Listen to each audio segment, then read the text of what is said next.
Great. Officially welcoming each and every one of you for our inaugural Indic Talks. The key reason to organize such talks is many of us who are connected with Shrimath have been only listening to one person talking, right? That's me. But the world has many people who have equal wisdom and enough experience to share. And more than that, it is this coming generation, which is between 25 to 40, is what is going to make the difference. So this series of talks, the first 12 talks will be delivered by 6 ladies and 6 gentlemen between this age group of 25 to 40. And later, if senior citizens like us who are above nearing 50, if we stand a chance, then we will get into this because the future belongs to them and we are living in the present and they are going to take forward us in the future. That is the primary reason. And second reason is those speakers who are going to present on this platform are already doing extremely well in their professional life and they are known for the work they do. And when they come on this stage and talk about how culture, heritage, and tradition is important, and it can enhance your professional competence and give you peace in your private space, that cuts a lot of eyes, correct? So that is the reason why we want young Indians and young global citizens to come forward and deliver these talks, which will be rooted on Indic wisdom. For a title, we call it Indic wisdom. It is an universal wisdom, correct? So this is the premise. And I'm very honored to introduce April Strong, alias Vijayalakshmi Shanmugavelu. And she has been a very uh, quick learner in any subject which she has taken up, which I'm following her for quite a few months now. And then she has been giving keynote addresses at various corporates. Plus, she is a trainer, coach, and a mentor rolled into one. And when we were discussing this topic, she was happy not only to deliver this and also guide the future speakers on how to deliver and blend such topics with the needs of today. So that is the short note I would like to give on her, and handing over to April now. Thank you, Appa, for inviting me. This is amazing. It's a great opportunity. I think we have a core responsibility when, I have so much gratitude for what I get to do every day, which is make a difference in people's life with my voice.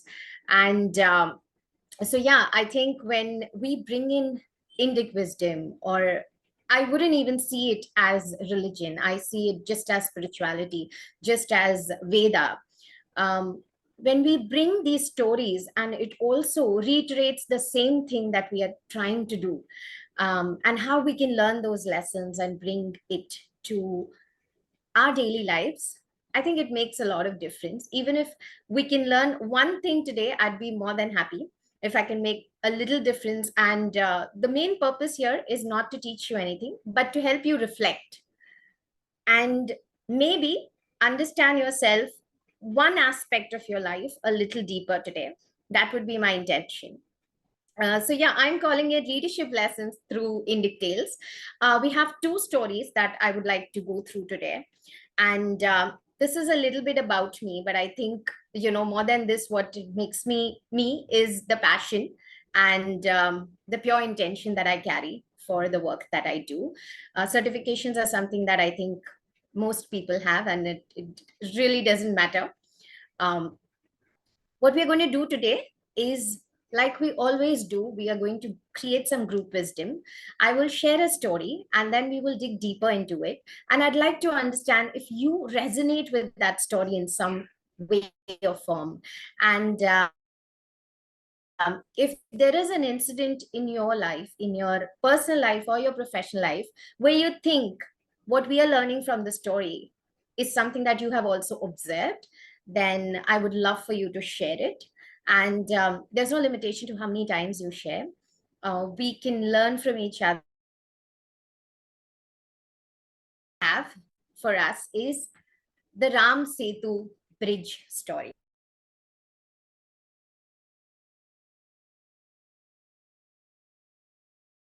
to give me today.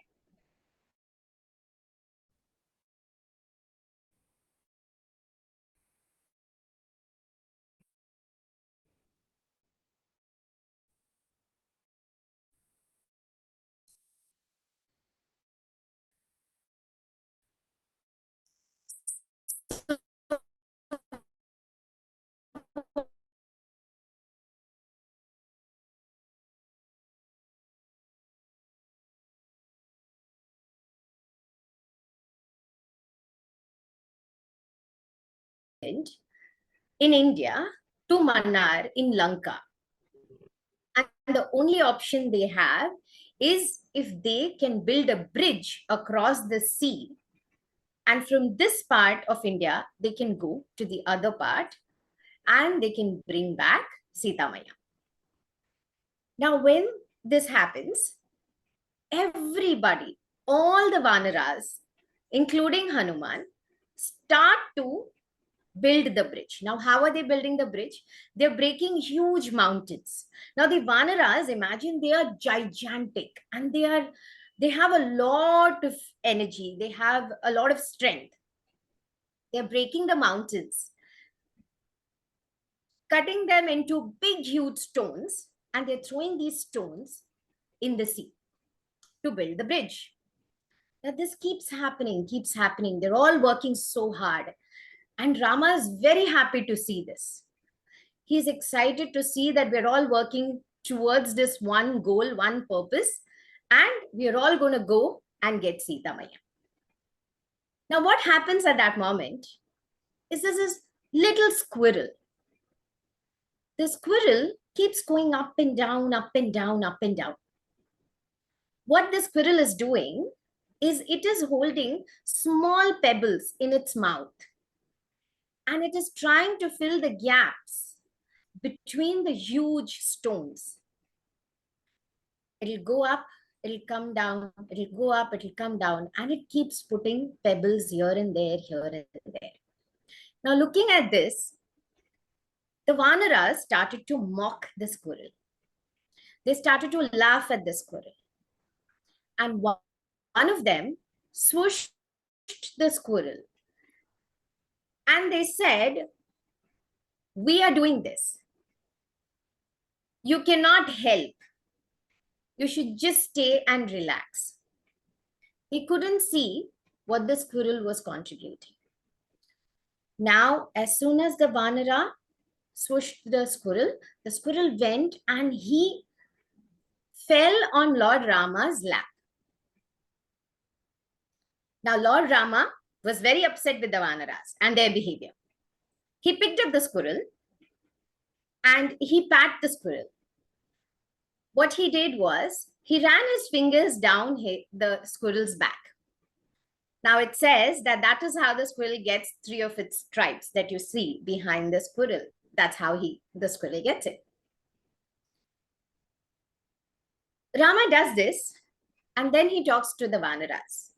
And he tells the Vanaras that you have a capacity to lift 1,000 kgs and you are lifting 500 kgs. The squirrel has the capacity to only lift 50 grams and it is still lifting 100 grams.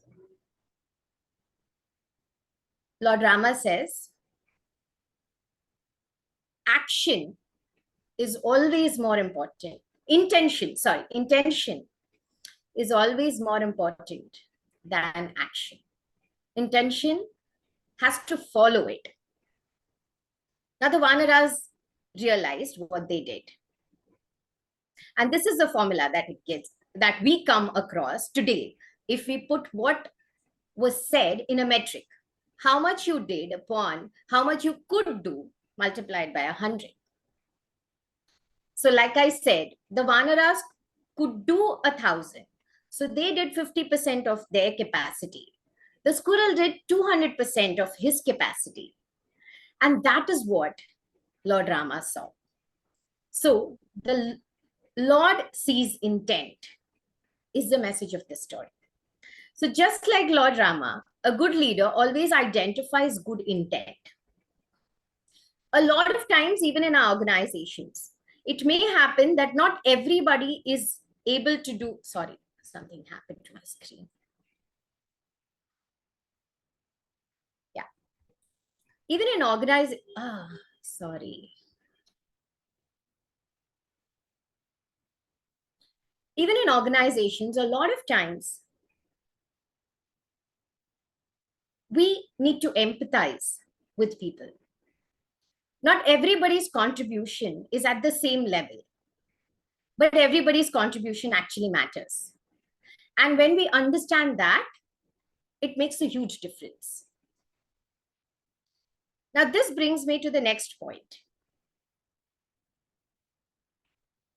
हर ईंट को लगता है कि दीवार मुझी पर टिकी है. हर ईंट को लगता है कि दीवार मुझी पर टिकी है, which means in English, it means every brick feels that the wall is resting only on me.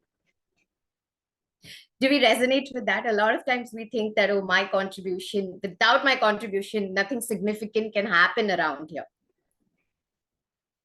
But the truth is that every tiny particle helps bind the gap between a huge structure.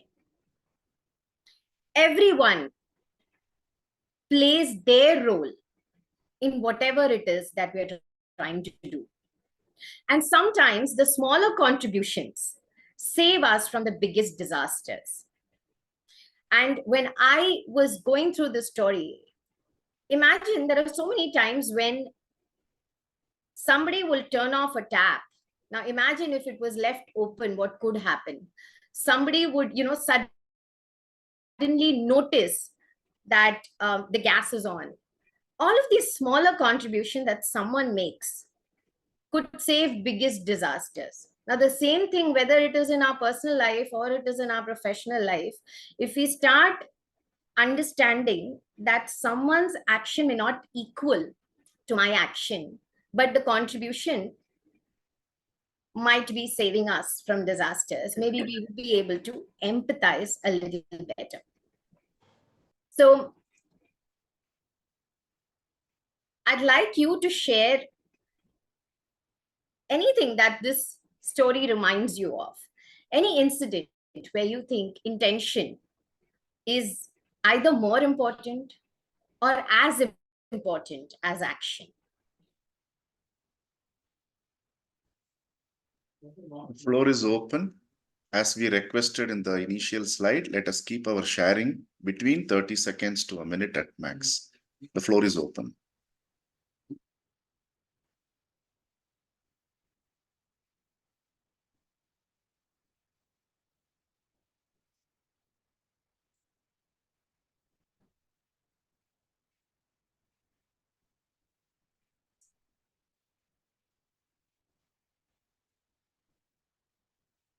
You can take your time, think about any story or any incident in your professional life, in your personal life, where you observed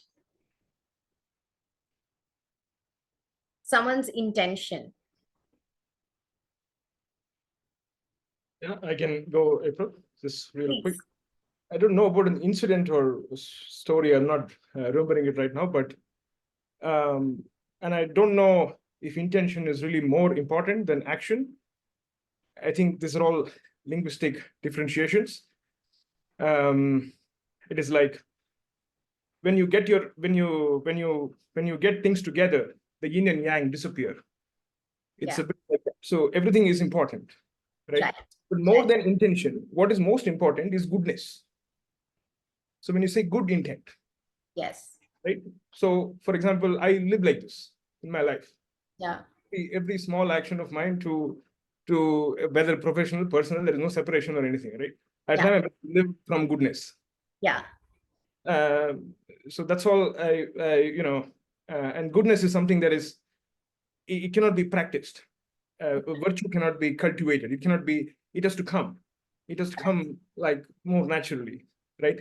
Then when good intention is there, right action will follow. Correct. Whatever the right action is, depending on the context, depending on the situation, right? There's no one right action or nothing like that, right? So I think both are important. Absolutely. starts with goodness. From that, an intention comes, and out of that, an action sort of flowers. And the other aspect was just every person, every tiny thing has a role. Absolutely, right? Yeah.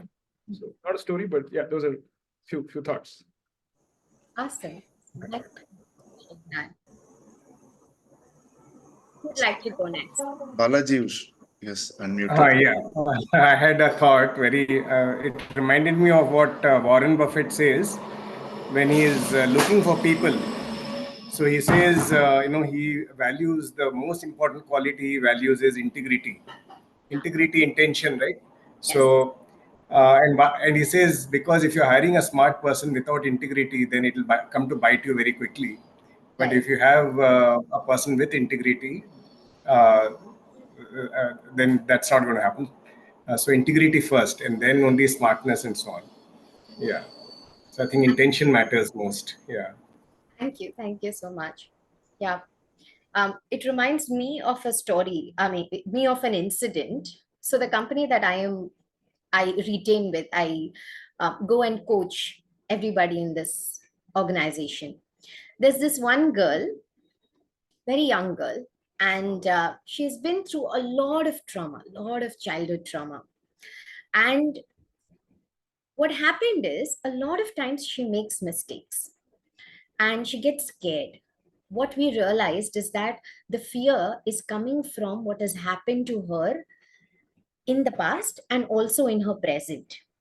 So she doesn't live with her parents, she lives with aunts and uncles. And the situation at home is so scary for her that with her behavior, we could identify and understand that if someone's voice also get raised a little bit, it triggers an emotion. So every time she goes to do something, her nervousness will be so high that she'd usually make mistakes. And believe it or not, and now she was in a very important role. Now, this is an organization where we have 6 companies, the leadership is the same. So most of these people in important roles work for multiple organizations within the same leadership. So they have to coordinate with multiple leaders. So very important role.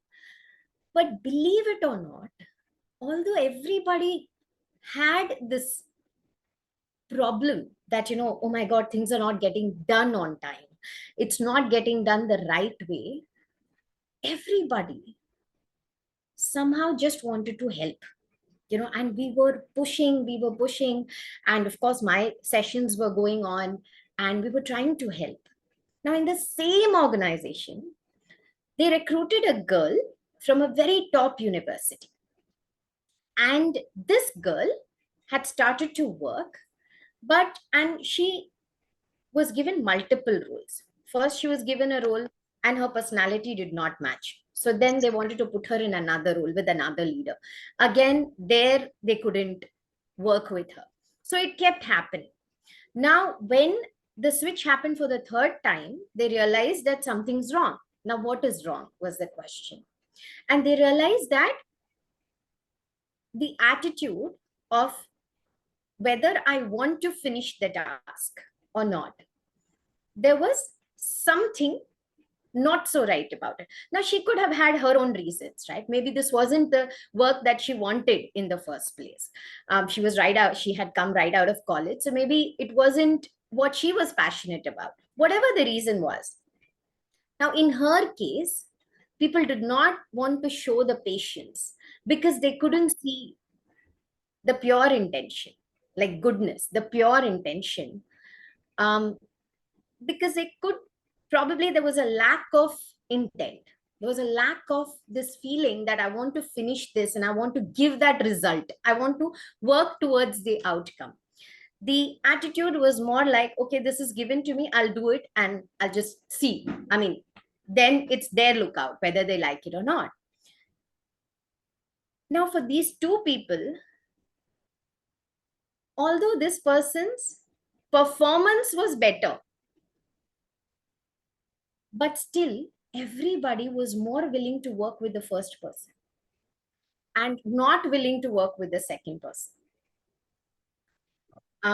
So yeah, that's what this reminded me of. Later, the second person actually left because maybe it wasn't really something she was passionate about. The first person is someone we are still working with, and she's a lot better mentally also. So yeah, that's what it reminded me of when you were sharing your own stories. Anybody else with a story?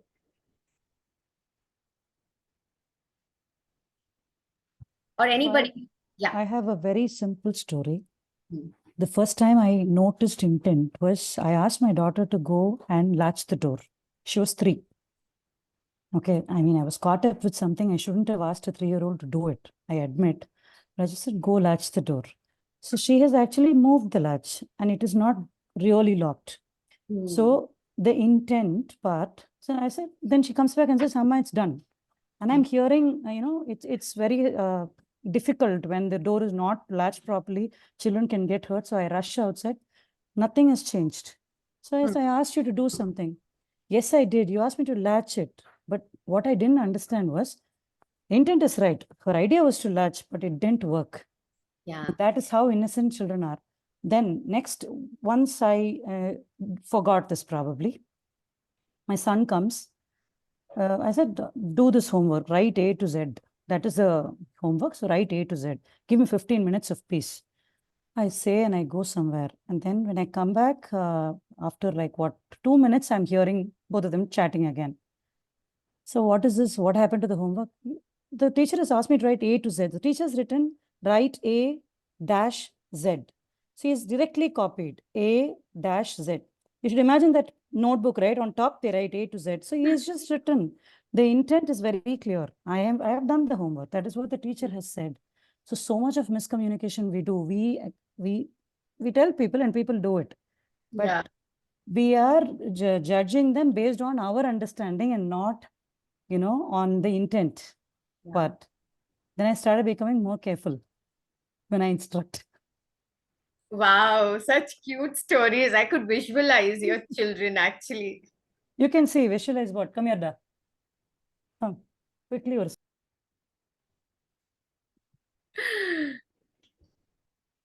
Okay. Hi. Grown up, he knows his alphabet, but yeah, this was when he was 2. Yeah. Thank you. Thank you for that. All right. So can we move to the next story? If anyone wants to share. Yeah. All right. So the next story is also from Ramayana. This is the Sanjeevani Booty story. I'm sure you all have heard about the story, but maybe not, may not know the actual story. So, this is a small portion. I'm doing my best of whatever I could research and I could understand about it. So in this part of Ramayana, what happens is Lakshmana gets hit by an arrow. And now he's fighting for his life. Lord Rama is very upset. Everybody is worried of how they're going to save Lakshmana. He has very little time. Now, at this point of time, the only person they can think of is Hanumanji. So Lord Rama reaches to Hanumanji. Reaches as in they were in the campus. Hanuman was also there. Rama trusts Hanuman that he can do something about this. He asks Hanuman, we have to save Lakshman. Now, Hanuman thinks about it. And he figures that the only person who can save Lakshmana is Sushena, who is a doctor, a Vaidya, but he is from Ravana's army, Ravana's team. Hanuman knows that Sushena can actually save Lakshmana. But why will Sushena help Lakshmana, right? Because he's from Ravana's team. Now, Hanuman uses his buddhi, his wit, his intelligence. And he says, no, Sushena has to help Lakshmana, and he has to save Lakshmana's life because it is his dharma. As a doctor, his first dharma is to save a patient than anything else. So he would have to do it. He goes to Sushena. He convinces Sushena to help Lakshmana and to save his life. Now, when Sushena comes to the camp to help Lakshmana, he tries a lot of herbs. Now, at that point of time, this is the only way they will try to save a person. They would have different herbs that they would use. He tried a lot of things. And Sushena realized it is not working. None of the medicines that he usually uses is working on Lakshmana. Now he tells Lord Rama that this is not going to work because the arrow that has hit Lakshmana has come from Indrajit or Meghnath, who is Ravana's son. Now, Ravana's son was a blessed person. His arrows were actually blessed, which means that this arrow was so powerful that it wasn't easy to remove it or to save Lakshmana's life. So now everybody said what to do. Sushena said, there's only one way. There is a herb called Sanjeevani. If we can apply that, I will be able to bring Lakshmana to consciousness. But he said, this Sanjeevani booty is available in the Dronagiri mountain in Himalayas. And it is going to take 18 hours just to get to Dronagiri mountain. And the problem is, we have to save Lakshmana before sunrise. Now you see, it was already dark. So they had barely 6-7 hours or maybe 8 hours to save his life. And it was going to take 18 hours just to reach this place. Such a difficult task, right? How would anyone accomplish it? Hanuman says, I will do it. I'll go and get the Sanjeevani booty. So he leaves and he goes in lightning speed. And now he actually reaches the mountain. Now what happens is that he looks at the forest, he looks at all the herbs, and he gets completely confused because every herb looks similar to his eyes. He is not able to tell because he is not aware there. Right? He's not able to tell which is Sanjeevani booty. And that is when, now he doesn't have the time to come back, ask, and go back there. And that is when he decides, I am going to bring the entire mountain back home. And that's exactly what he does. He brings the entire mountain back home. Now Sushena and all the other doctors they know how to identify the Sanjeevani herb. They use it and they bring Lakshmana to consciousness. Everybody is super happy. They are astonished to see that Hanuman actually brought the entire mountain. They're very happy to see that they were able to save Lakshmana, bring him to consciousness. Everyone, there's a celebration everywhere. Rama says, if anybody could have done this, it was only you, no one else. Now, the job is done. Hanuman actually picks up the Sanjeevani, the entire mountain, and he goes back and he puts the mountain in its place. Now, there are so many lessons or so many hidden lessons in this story. Some of them I would share, and many of them I'd like you to share. Now, the first one is, what is the level of faith that Rama would have had on Hanuman and Hanuman would have had on himself? What do you think made Hanuman say, yes, I will do it? Anybody? Anything for Rama. Exactly, anything for Rama. So his devotion, his love, and his integrity was so high that he couldn't think anything beyond. There was a problem, and the only thing he knew was this is his purpose. His devotion is his purpose. So he just has to go and get it done. He was a solution finder and he did it. What are the qualities that we see when we listen to this story? What are the qualities that Hanuman is exhibiting?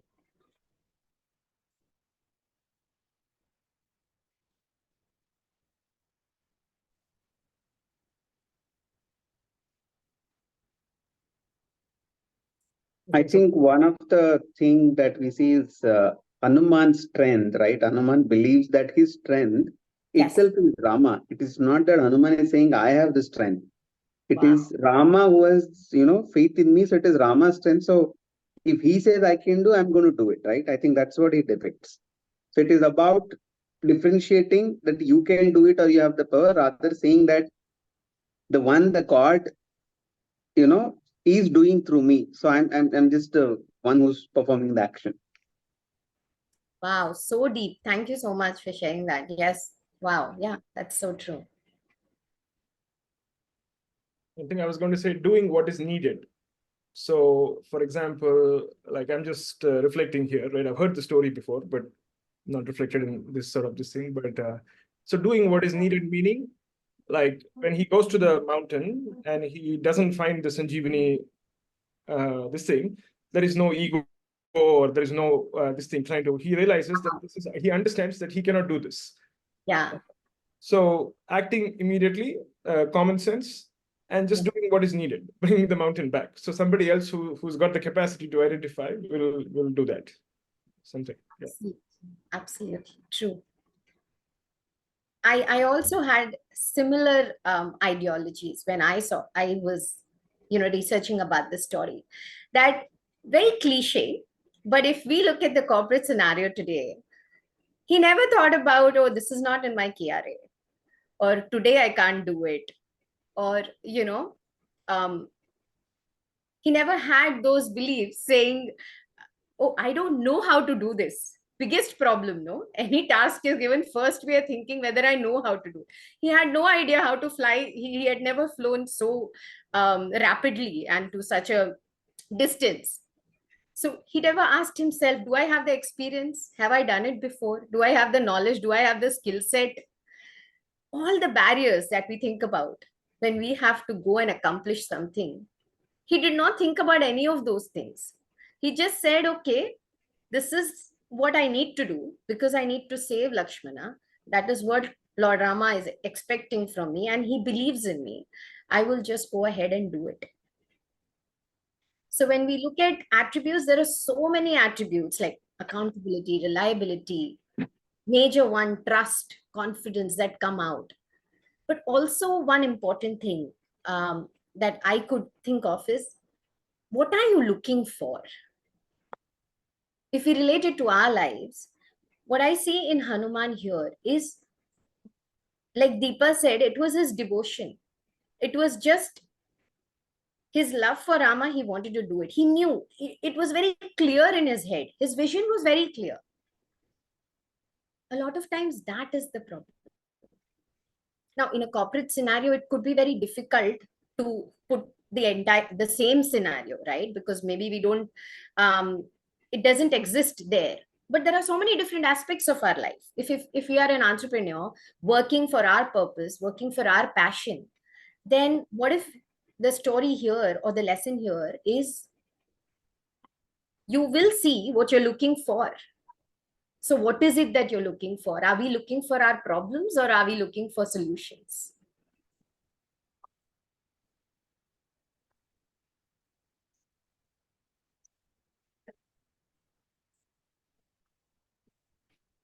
Now, in this case, Hanuman's vision was just to restore Lakshmana's consciousness. And his mission was to get the herb as advised by Sushena.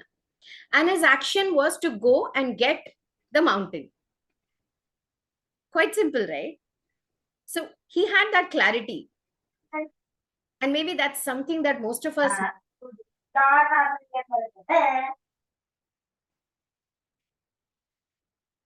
I'd like to hear your personal experience or any incident or experience that the story reminds you of.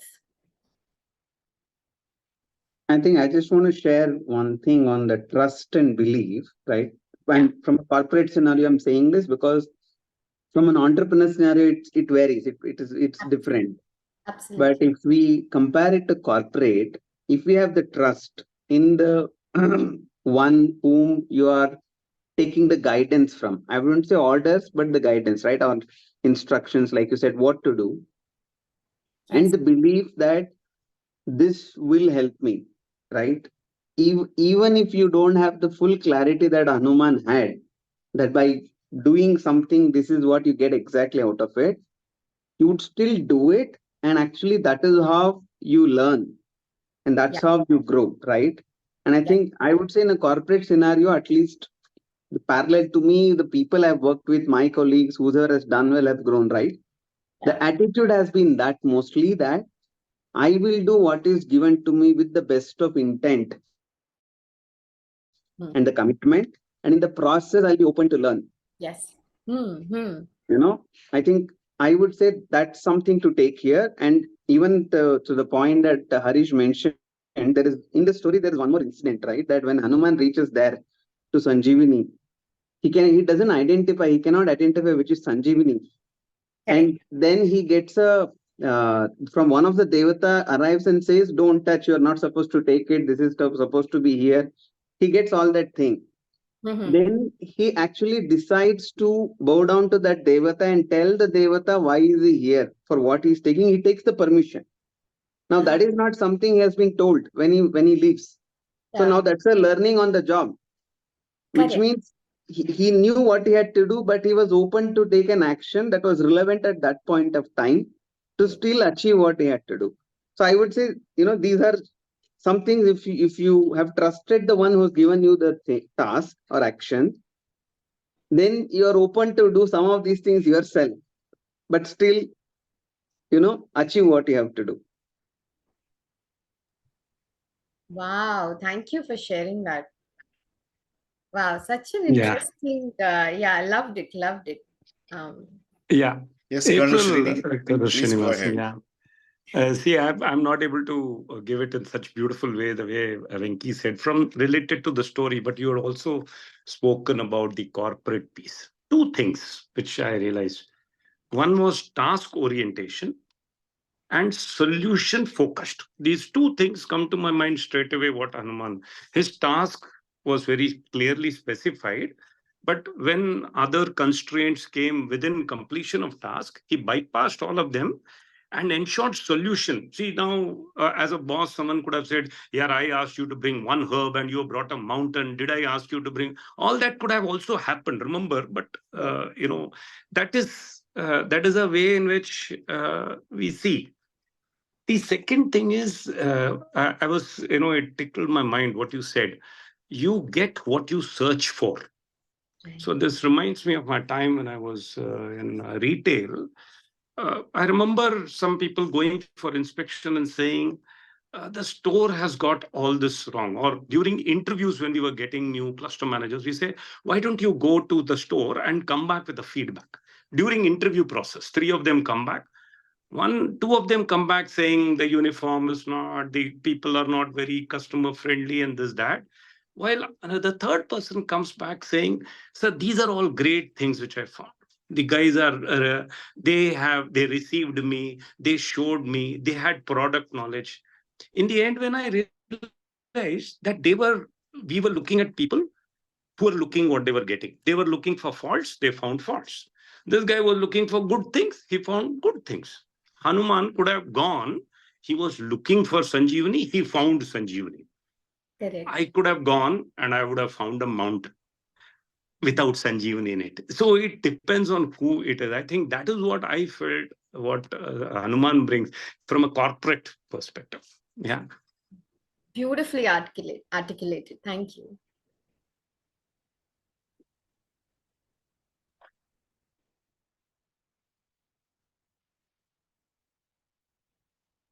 We have so many people. I'm sure, from each other, we are learning so much. So if you have a story, please feel free to share.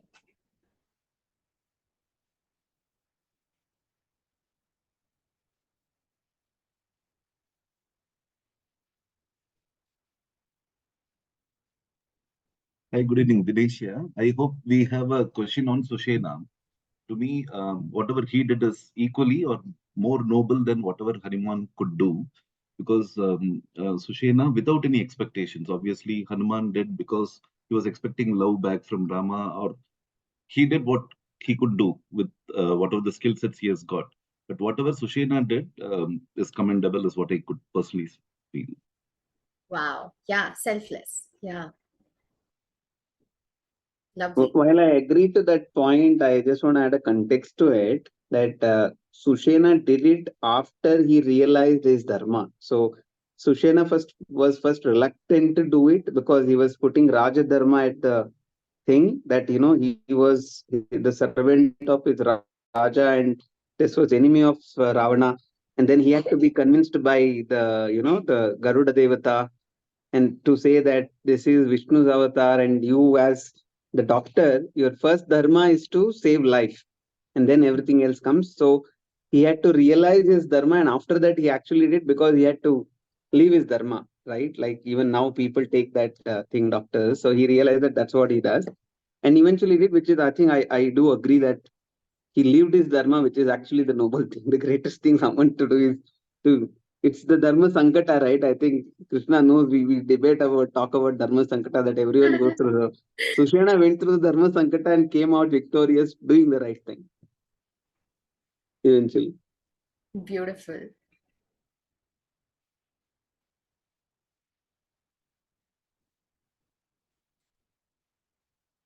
Appa, you want to share something? Everyone, I'm learning today. Everyone is giving great insights. Yep.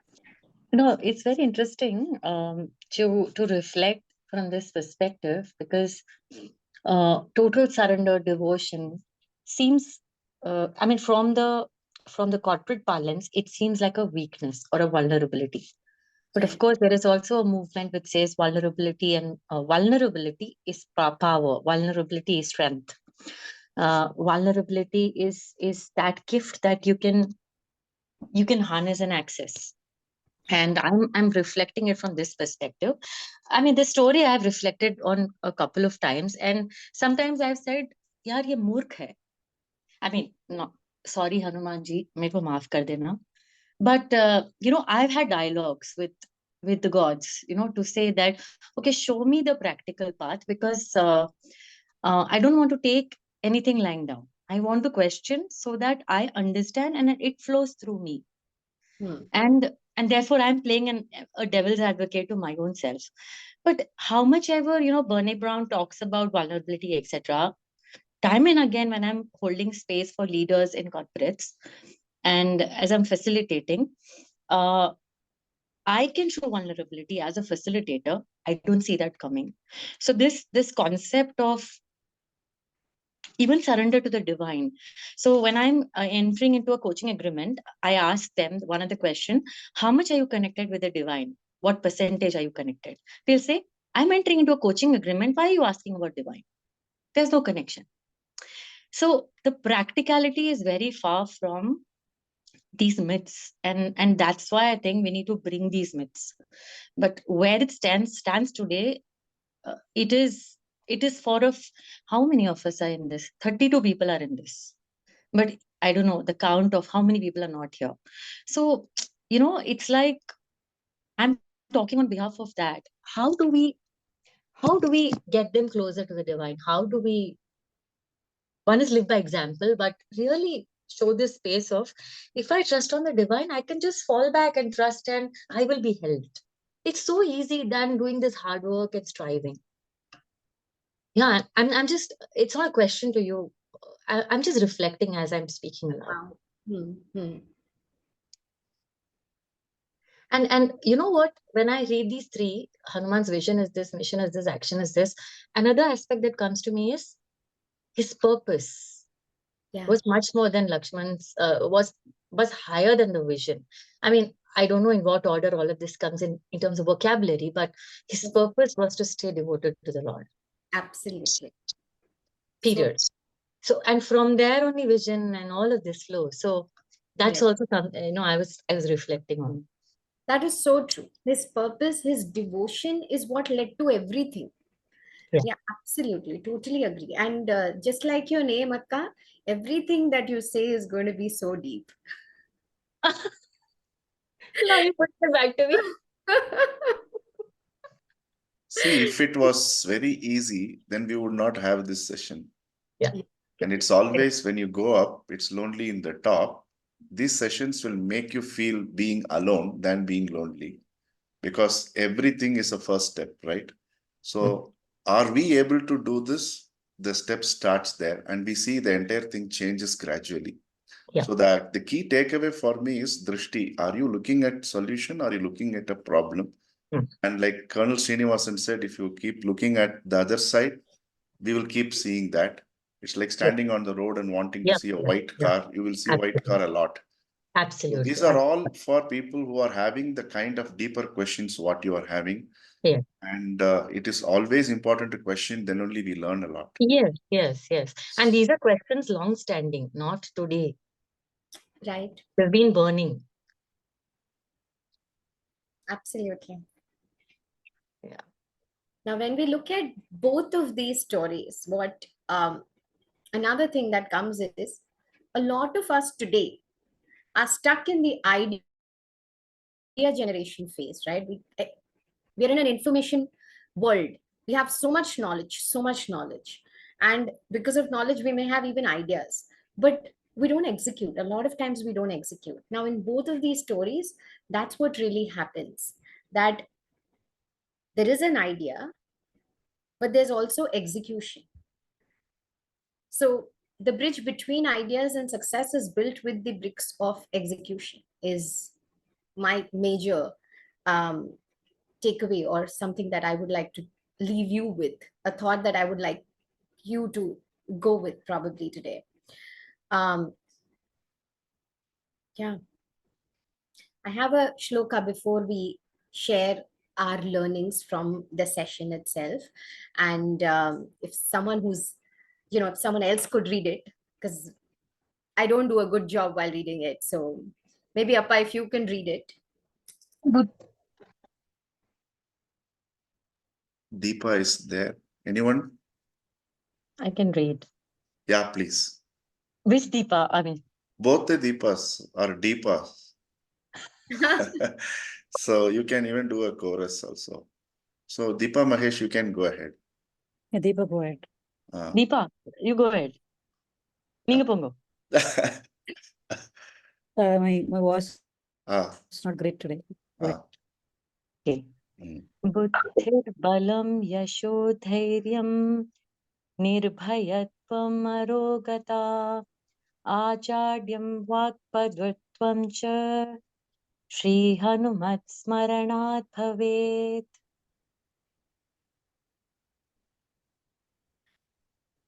Now, the meaning of the shloka is, by remembering Hanuman, one attains intelligence, strength, fame, courage, fearlessness, health, agility, and eloquence.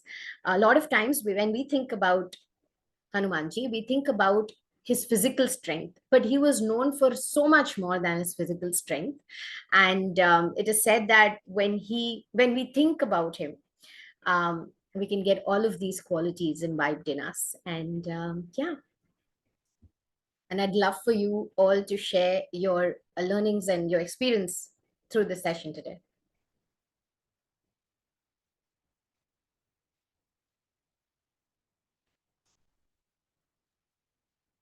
Happy. That is the experience. Thank you. I am thrilled. I'm floored. That is one word. And if any of us, I'm sure all of us here are believers, all of us are inclined to spirituality to whatever little extent. But if you really want to, challenge this whole session, this evening session, you can try chanting 108 times Ram, Ram, Ram, Ram for the next 2 nights before you go to sleep. And then you go for any meeting under the sun. You would actually see that Hanuman's potential coming out. You won't even know what you're talking, but that meeting will be a success. It is an open challenge. Wow. Experience this. You will not know where you're going to land that kind of meetings, right? And then you will go. You will chant Rama Rama and go, and it will work. I all along thought it was Rama who's doing the job. He has no time. Everybody is calling him. Wherever you call Rama, Hanuman will come and make it happen. And it is for a fact. Right from a language code that doesn't work to meetings, through a traffic jam, you will see this happen. And it is that kind of faith, I'm telling you, and it works. This whole session is great for me because I'm a believer and I've seen it happen. Thank you. I'm going to try that for sure. April, can you remove the screen, stop screen? Yeah.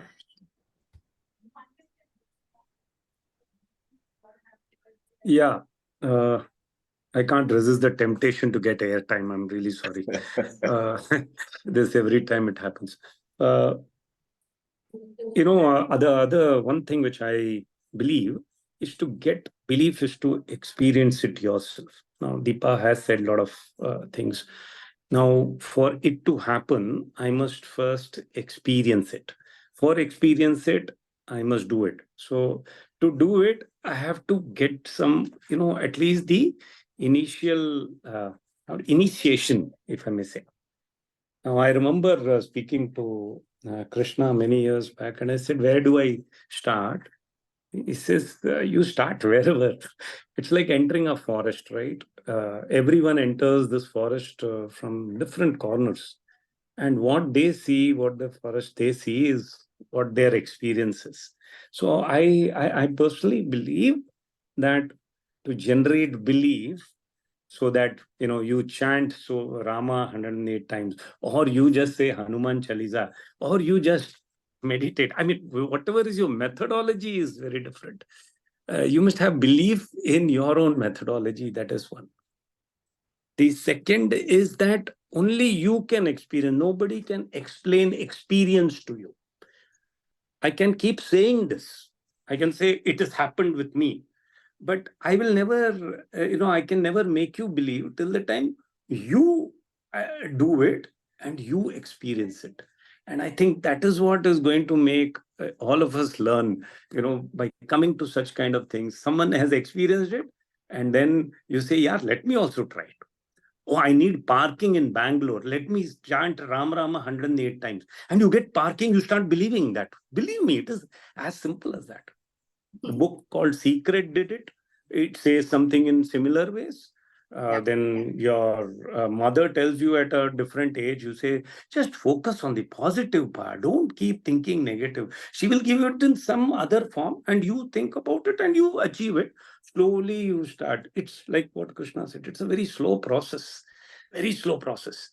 And in this age of immediate gratification, we don't, and we leave it. So if we are at it, I think we should be able to get to where we want to reach. I think that is my understanding of what you have told me today. Thank you. So shall I?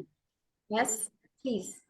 So the two stories after, people saying so many informations, two things struck my mind. Like, you be a squirrel in everybody's life. So that, you do something, a bit of what you do. Don't expect. Just do at ease. Keep doing it. And just don't say that, it's because of me it happened. You help someone, you give some things to someone, you work. It itself is an act of a squirrel. So we all can be a squirrel in somebody's life. And when you spoke about Hanuman, we are talking about the strength of him. We see him as God. We see him as everybody has got that Hanuman in you. When there is a tough situation, you become that. You will become that.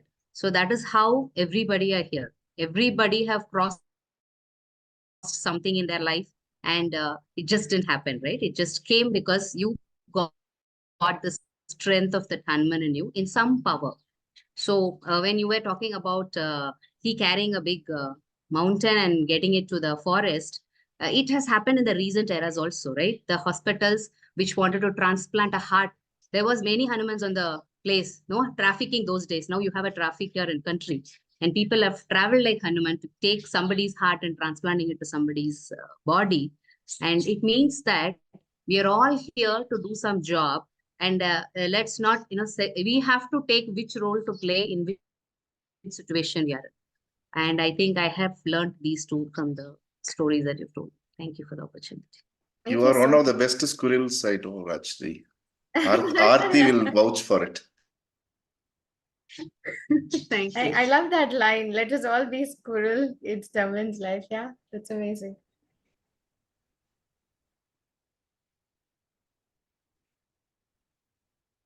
Great. So we would like to close on time. We have a minute. So if any of you would like to go, you can. Otherwise, I hand out to April for the concluding remarks.